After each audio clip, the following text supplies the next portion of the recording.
पस्टआ मोनखाथाराखि मोनखाथारा मिथिबाय मानो मोना होनोबा बे हिन्जावानो एफा मोजां हा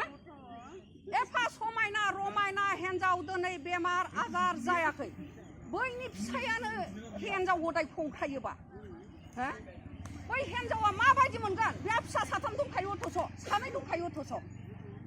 ओमफ्राय बै सानै साथाम दंखायो खस्थ'यै खांबोबाय न'बो लुखांबाय जेनेबा संसार जाबोबाय आधा आधि जाखांनायनि उनाव मानो बिहार नागिरनाय मोननांगौ बे हौवाखौ बुद्रुथार आरो बुद्रुनो हायाबा जोंनो खिथा ओरैबायदि बुद्रु माने खानाया दोंबैसे दं दारिया दोंबैसे दं गुहोजोब आरो बुनो हायाबा जोंखौ खिथा बेबायदि ओमफ्राय जों हायाबा ओइ डिस्ट्रिक्टआव हरगोन जोङो हायो माने बिहारिखौ मानो लानो जेनेबा फिसा गैयाबासो लानो हाबाय हो हिन्जावा थैबाथ' लानो हाबाय जेनेबा हौवा मानसिया र' संग्रा गैया खावग्रा गैया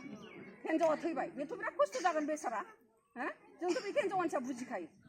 हिन्जावा थैथारोबा बे रेहाय दं फिसा गैथाराबा बे रेहाय दं खिन्थु फिसा थानानै बै हिन्जावा संगफ्रानो मोजांथार बेमार गैया आजार गैया समायना रमायना बेनि फिसाया मानो हिन्जाव गोदान लानो मोननो मोनथारा बेखौ गोसोआव लाखि हौवाफोरखौ सामलाय बेबायदि आरो